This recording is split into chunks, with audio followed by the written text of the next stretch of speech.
Alright, it's your boy, I'm back. Y'all see the book, y'all see me, y'all know what it is. We got the light behind it so it don't glare so much off of the glasses like last time. That was kind of annoying to me. So listen, we're going to talk about haters today. And we're going to go to the book of Daniel. We're going to go to chapter 6. We're going to tell y'all about some haters. So, just so y'all get a little background, Daniel and his three friends, y'all know about the Hebrew boys if you ever read the Bible, how they went put in the fire, this and that. Well, long story short, Daniel, like Joseph, when his brothers threw him in slavery, Daniel was in slavery, but Darius, which was the king at that time, boosted Daniel up because Daniel done showed him like, hey, I'm worthwhile. He can interpret dreams. He showed him how to eat correctly, how to live a way that God intended for people to live. So with that being said, let's get started. Now, King Darius decided he gonna make cats like, so y'all get to understand what I'm saying. He called them presidents, princes, and counselors. Well, we gonna make it better. King Darius is the president. Daniel is the vice president, so everybody else will be like governors, mayors, and aldermen and things of that nature, so we get an understanding. So now, he done took these cats and made them presidents over so many regions, 2, 3, or 4 presidents. He done made princes, he done made counselors. Now, their problem is, they from me, they from Persia. It's our hood. This is where we from. This dude, y'all done went and snatched him up. He over here, but my man Daniel and them became second in charge. Daniel was like Joe Biden was to Barack Obama. So y'all get to understand what I'm saying, right? So, Daniel's second in command. They don't like this. Like, man, this is our neighborhood. He on our deck. He done took over. He running things. How is this so? So they figure like, man, how can we get this dude out of position? Because one of them wanted to be where Daniel was. See, this is where the hating starts. I want y'all to listen real clear. So, what they did was, the whole clique, the presidents, the princes, or rather, so y'all understand, the governors, the mayors, the aldermen, you know what I'm saying? They got together as a clique. They went to the king. Old King Darius lived forever. He like, and because you got to give him his respect and his due. But at the same time, they talking to him in a way whereas you lift him up. You encourage him. You keep him excited that, you showing love to him. Like, old king lived forever. He like, I'm feeling that. That's what it do. So what's good with y'all? So they like, dig this. We want you to make a statute and put it in place, and a decree, which was a law at the time, and say, for the next 30 days, that's all we need. 30 days only. That's it. Nothing else. Nothing more. 30 days. That's it. Can't nobody run around here praying to no other gods, worshiping this or that, making decrees or doing anything they're not supposed to do unless they do it towards you. So he's thinking, well, they saying, oh, king live forever. I am King Darius. This is what I do, so I get out. Cool, I'm with it. So he signs it, puts it into law. It's only going to last for 30 days. This is the catch part 22. They didn't say, they told him to also, if someone is caught doing it, throw him in the lion's den to have him killed. That's a harsh way to die, ain't it, y'all? But that's what hating does, just so y'all understand. So now Daniel being who he is, he heard about it. He knew about the decree. So they started watching Daniel. They like, man, I can't find nothing wrong with this dude. This dude got integrity. He got morality. He got charisma. He's so smooth. He's so laid back. And he charismatic that I can't find nothing wrong with him. But the difference was Daniel prayed to God 3 times a day. See, it's how we catch him. See, they had to find something where there was a weakness, a chink in his armor, which not his weakness, but it was his strength. God being his strength. They didn't understand that, though. So Daniel was one day praying, but he just happened to have the windows open. Of all days, he got the doors open. He out, worshiping God. They ride through like, oh, okay, we're going to see if we catch him again. Because they don't want to go without solid evidence. So, they come back, catch a couple more people praying. So they go back, oh, King Darius, live forever. Like, what's good, my God, what's happening? They like, your boy, Daniel? Your man? Still praying, G. He like, what? Come on, man. Yeah, whatever. Daniel, Daniel respect. He's like, man, look. Daniel's still praying to his God. He got to go in the lion's den. And he like, so the king thinking, cause like, Daniel is God. He got mad love for Daniel. He like, he really don't want to do it.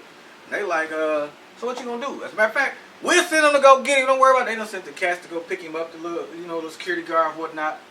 Come through, bring Daniel back. Now, I said in the Bible that the King Darius was sore displeased with himself.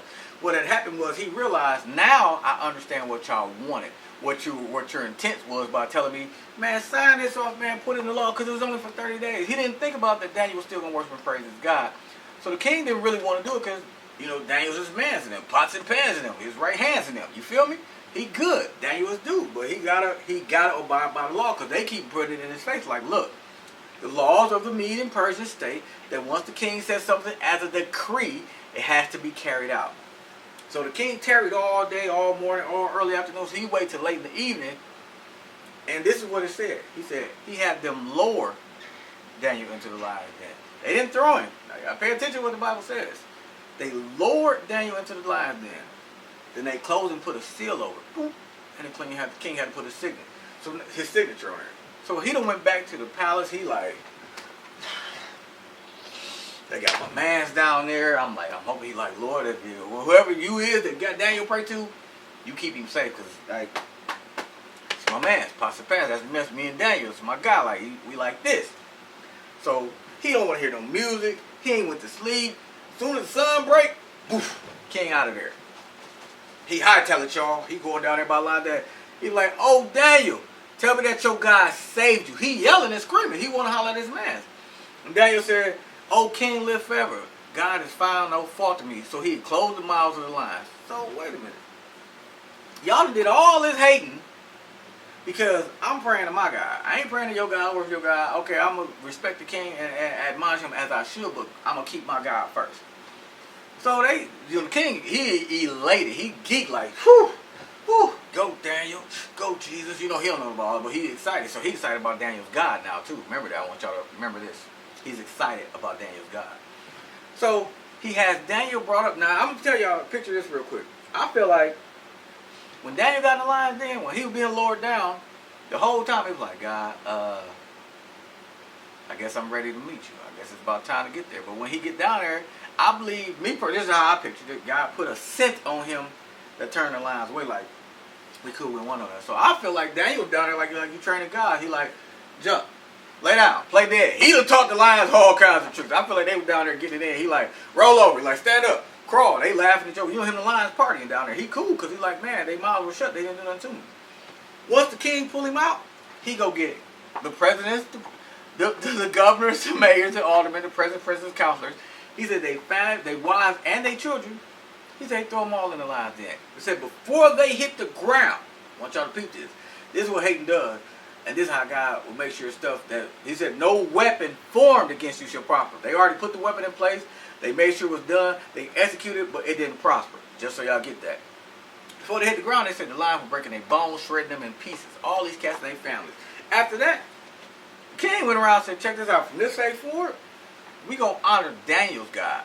A God who delivers and saves. See, y'all didn't peep that. He started honoring the God that we serve. The God that I believe. The God that I trust. The God that I give all the glory to. Because you got to realize, just because things look tough don't mean God ain't going to bring you through to it. But right now, I got things going on in my life. And I may have a little bit preempted mindset on some things and be a little bit discouraged and see things not looking like I expect them to look.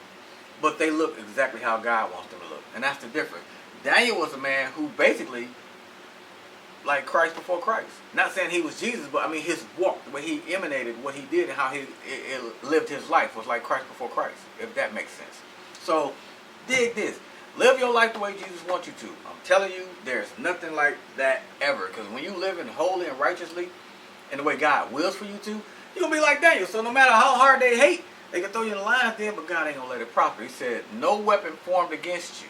So that means stuff going to happen, things going to get in the way, people going to hate, people going to try to bring you down, but it said, shall prosper. So when you see the stuff coming and it look like it's all bad, don't worry about it. He in control. I just want y'all to feel that real quick, because hating is real. There's always people going to hate you, and the crazy part, they was part of be like Daniel's clique. They was right up under him, so they supposed to be like his mans in them. You know, even though he was superseded, but I guarantee he respected them as men, but they didn't respect him because they felt like he took something that they wanted. Then again, maybe he didn't. Maybe he's just where God needed him to be, to bless somebody else. Right now, I feel like maybe I'm sitting here being where I'm supposed to be, to bless somebody else. So listen, I'm hoping y'all get a chance, man. Read the whole chapter of Daniel chapter 6. Y'all gonna see what real live hating is back then. So now when you see it in your life, you realize, God got this. I'm good. I'm protected. I'm protected. On high. On high. You protected. You ain't got nothing to worry about. Hey, listen. Y'all know it's always love. Y'all know the book. Grab your copy. Read it. You're going to enjoy it. This is a blessing because it's blessed me to bless you, be able to write it, give it to you. So listen. Till next time, it must be me. It must be me. It must be me. All right, a little Harlem shake on y'all. Always love y'all. Peace.